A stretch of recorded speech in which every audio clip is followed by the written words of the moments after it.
तो मैं भी तो चिल्ला के ही बोल सकता हूँ उल्टी सीधी बातें, बोलूंगा ये ट्रिक नंबर 1। ये ट्रिक है कुछ? ये तो ग्रामर का लॉजिक है, कॉन्सेप्ट है ये। तो ट्रिक कुछ नहीं होती रीडिंग सेक्शन में। There is no trick in reading section, remember this thing. और ट्रिक के चक्कर में पढ़ोगे तो जिंदगी ट्रिक बन के रह जाएगी। तो इसीलिए कॉन्सेप्चुअल चलना है, क्योंकि क्या पता इसमें लग जाए अगले में फेल हो जाए।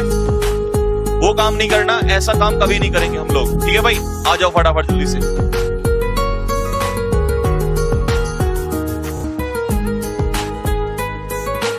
पार्ट्स ऑफ स्पीच करा दीजिए, बहुत प्रॉब्लम आती है। बेटा करा दूंगा यार, अब तुम कमेंट करोगे मैं नहीं देखूंगा तुम्हारे कमेंट, सब करा दूंगा, टेंशन मत लो। और इतना जितना मैं करा रहा हूं आपको पता है कि कोई तुम्हारे लिए कोई नहीं कर सकता, ना कर रहा ना कर पाएगा।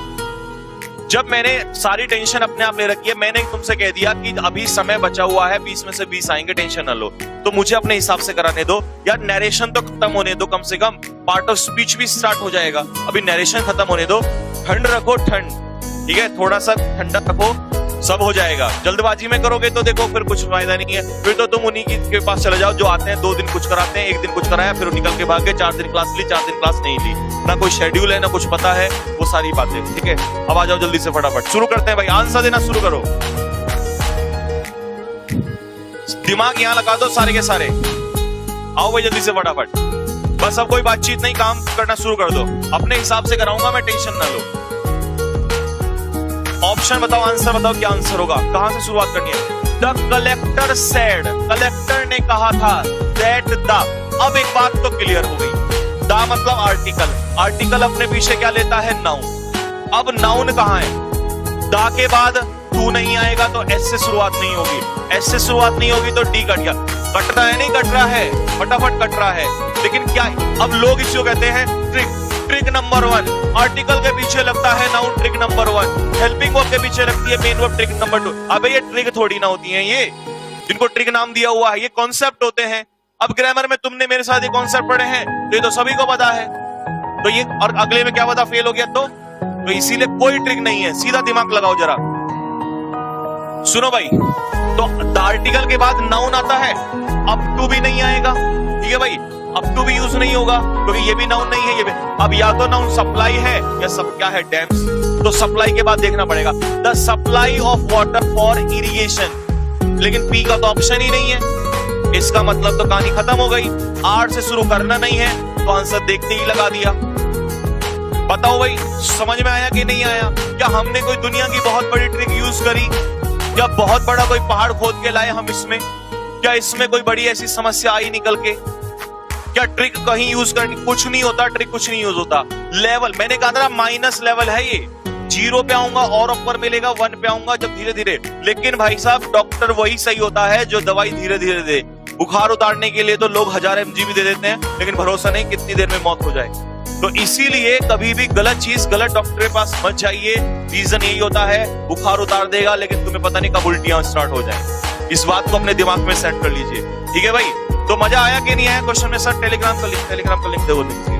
तो अब पढ़ के देख लो, कलेक्टर ने मीनिंग देख लो। कलेक्टर ने क्या कहा था कि the dam should receive water, कि डैम्स को पानी मिलना चाहिए। क्यू के बाद आर देख लो, up to a particular level, एक पर्टिकुलर लेवल तक मिलना चाहिए पानी। एस टू एंश्योर, इससे कि ये बात सुनिश्चित हो सके कि अनइंटरप्टेड, अब एस के बाद भी uninterrupted supply of water for irrigation, जिससे कि इरिगेशन के लिए, सिंचाई के लिए सप्लाई ऑफ वाटर अनइंटरप्टेड हो। अनइंटरप्टेड का मतलब, इंटरप्टेड मतलब रुक जाए, अनइंटरप्टेड मतलब ना रुके। तो इतना वो लेवल मिलना चाहिए डैम में जिससे कि इरिगेशन की सप्लाई अनइंटरप्टेड हो, ना रुके।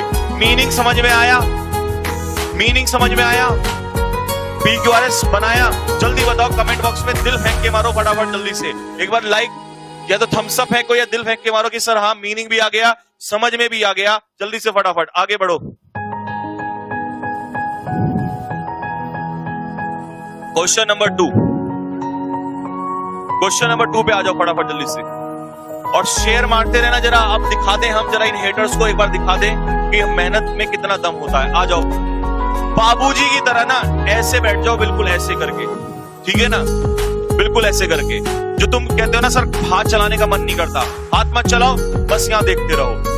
एक क्लास तुम्हारी इसीलिए है, बस बाबूजी की तरह बैठ के बस ध्यान रखो कि सर कर क्या रहे हैं, कैसे कैसे जोड़ रहे हैं। तुम खुद करोगे तो कैसे कैसे चीजों को जोड़ोगे, ठीक है। वो कैब और ग्रामर में पेन चलाया करो, ठीक। आ जाओ भाई। तो इसका मतलब 1 मिल गया, 6 मिल गया। जो बच्चे नए हैं मैं उनको बता दूं, 1 और 6 मिलने का मतलब है कि स्टार्टिंग भी फिक्स है, एंडिंग भी फिक्स है। शुरू करते हैं। थिक ग्लास में, क्या बोला था मैंने, बोली थी ना ये बात अभी कि अगर हेल्पिंग वर्ब आ गई तो ये तो गधे को भी पता होता है कि हेल्पिंग वर्ब अपने पीछे क्या लेगा, बताओ, मेन वर्ब लेगा। ढूंढ डालो मेन वर्ब। क्या ये मेन वर्ब है? नहीं। क्या ये मेन वर्ब है? नहीं। क्या ये मेन वर्ब है? नहीं। क्या है मेन वर्ब? क्या होती है? बी होता है। तो शुरुआत किससे होगी बता दो जल्दी से। किससे शुरुआत होगी? एस से। एस कौन सा है इसमें बताओ, कौन सा है? डी एस है। आंसर लगा या नहीं लगा?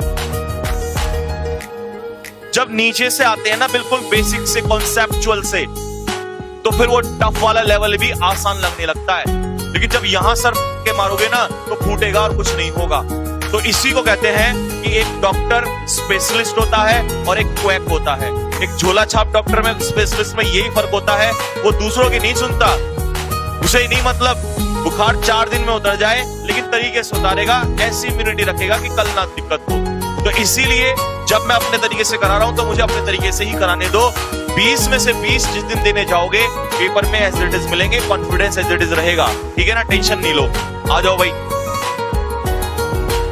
हाँ भाई, तो हो गया ना सभी का। मीनिंग निकाल लोगे अपने आप, मीनिंग देख लो। थिक ग्लासेस, जो मोटे ग्लास होते हैं ना, ग्लास मतलब कांच, मे बी कट विद 1। अब 1 के बाद एस के बाद क्या था? Q. Maybe cut with 1 of the home bottle cutlers, जो घर के बॉटल कटलर्स होते हैं ना, शायद वो कांच उससे कट जाए, शायद कट जाए। लेकिन बी, अब बी देखो, विच आर अवेलेबल, जो कटलर्स अवेलेबल होते हैं, which are available in many large stores, जो बहुत सारे स्टोर्स में, बड़े बड़े स्टोर्स में अवेलेबल होते हैं। बट लेकिन एनी फाइन ग्लास, लेकिन जो अच्छी क्वालिटी का कांच होता है, रिक्वायर्स पर्सनल अटेंशन, उसको स्पेशली पर्सनल अटेंशन चाहिए। वो किसी ऐरे गहरे से नहीं कटेगा, उसको ध्यान से काटना पड़ता है। नॉर्मल ग्लास कैसे भी कट सकता है। मीनिंग भी बन गया, आंसर भी आ गया। बताओ समझ में आया कि नहीं आया फटाफट। वन ऑफ का मतलब होता है बहुत सारे में से एक, बहुत सारों में से एक। यहां वन ऑफ कहां था? इसमें था कहीं वन ऑफ? ये रहा। May be cut with 1 of the home, यानी कि जैसे मैं कहूं 1 of the boys, 1 of the boys. Boys क्या है? बहुत सारे, बॉयज में से एक। तो मैं कहूं बहुत सारे लड़कों में से एक लड़का, तो बहुत सारे बॉटल कटलर्स में से शायद किसी एक से कट जाए। लेकिन भाई फाइन क्वालिटी का तो स्पेशल अटेंशन चाहिए उसको। समझ में आया कि नहीं आया? जल्दी से कमेंट में जरा फटाफट लाइक ठोके एक बार जल्दी से फटाफट। ये क्या आ गया भाई? अच्छा ओके, ये रॉबिन सर हैं हमारे, ठीक है, यहां भी नहीं छोड़ रहे मुझे, ठीक। तो ये आपके लिए इंफॉर्मेशन है उन बच्चों के लिए। अच्छा, ये इंफॉर्मेशन इसलिए डलवा दी क्योंकि रॉबिन सर को फिर बहुत सारे बच्चे कॉल करके परेशान करते हैं। आजकल उनकी तबीयत खराब है, इंक्वायरी भी नहीं ले पाते हैं वो। जब वो ठीक हो जाते हैं तब उन्हें दिक्कत नहीं है, लेकिन उन्हें कहा होगा शायद कि सर सब बच्चों को बता देना कि जो बच्चे बार बार बोलते हैं एडमिशन के लिए, जो ऑफलाइन क्लासेस के लिए, वो यहाँ पर देख लो, admission open for NDA 2021 XY group, जो भी आपके है बैचेस, लिमिटेड सीट्स, लिमिटेड वो इसलिए लिखवाया है। वैसे जनरली लोग देखो कह रहे हैं कि लिमिटेड सीट्स, हमारे यहाँ लिमिटेड सीट्स का सिर्फ इतना मतलब है कि हॉस्टल, बाकी उसके अलावा लिमिटेड सीट्स कुछ नहीं होती। उसके अलावा तो सीटें फुल होती है, कोई टेंशन नहीं है। लेकिन सिर्फ लिमिटेड सीट्स का मतलब यहां पर होता है बेटा कि हॉस्टल, क्योंकि हॉस्टल में हम केवल उतने स्टूडेंट लेंगे जितने हमारे हॉस्टल में अकोमोडेट हो जाएगा, ठीक है। और ये कोचिंग कई बार आप पूछते हैं बहुत सारे बच्चे, सर ये कोचिंग कहां पर है? तो ये कोचिंग आपको पता होगा कहां पर है भाई। भारत का एक बहुत ही प्यारा सा, खुशनुमा, बहुत ही अच्छा मौसम वाला शहर जिसका नाम है क्या? देहरादून। तो इस एरोप्लेन में बैठना है और ये वर्दी तुम्हारे कंधे पर होनी है, ये तुम्हारे बदन पे होनी है, और ये तुम्हारे लिए वो एरोप्लेन है। इसकी जानकारी रॉबिन सर ने आपको दी है भाई। City of love. अच्छा जी, सिटी ऑफ लव नहीं, city of officers. Dehradun is called city of officer. Question number 3 में आ जाओ फटाफट जल्दी से, ठीक है भाई। आओ, there is a fashion nowadays. आजकल एक फैशन क्या बन गया है, प्रचलन में क्या चीज चल रही है, देखो जरा क्या है फैशन। और भाई एंड भी हमारे पास है, एंड भी हमारे पास है, स्टार्टिंग भी हमारे पास है। लेकिन मैं मैंने जैसे इसको देखा ना, मेरे को 2 बातें समझ में आई। यहां तो मेरे को माउथ समझ में आया, यहां मेरे को स्पून समझ में आई, सिल्वर स्पून। तो मैंने एक बात सोची, यार ये तो मेरे को एक ईडियम याद है। born with a silver spoon in one's mouth. समझ रहे हो?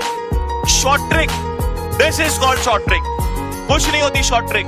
अब मैं कह दूं सिल्वर स्पून के बाद ये कुछ नहीं है, नॉलेज होती है.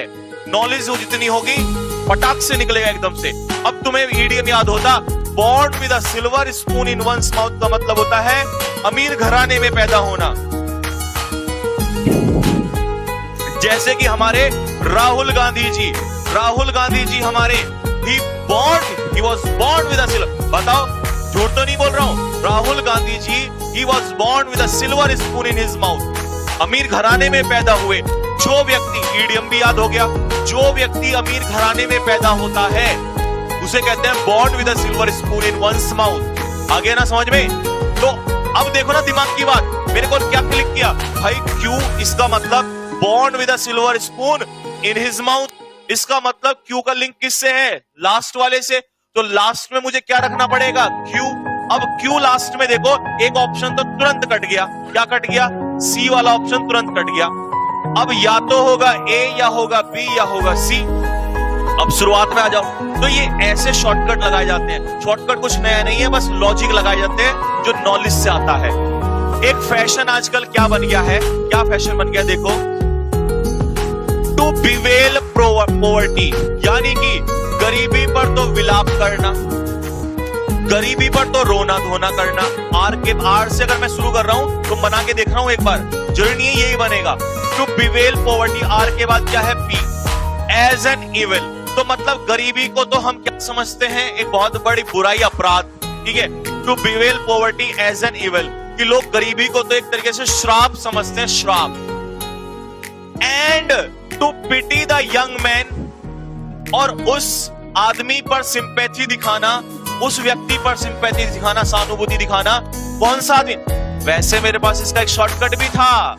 शॉर्टकट ये था कि भाई ये who, relative pronoun who, knowledge, कहां गया शॉर्टकट? सब उड़ जाता है.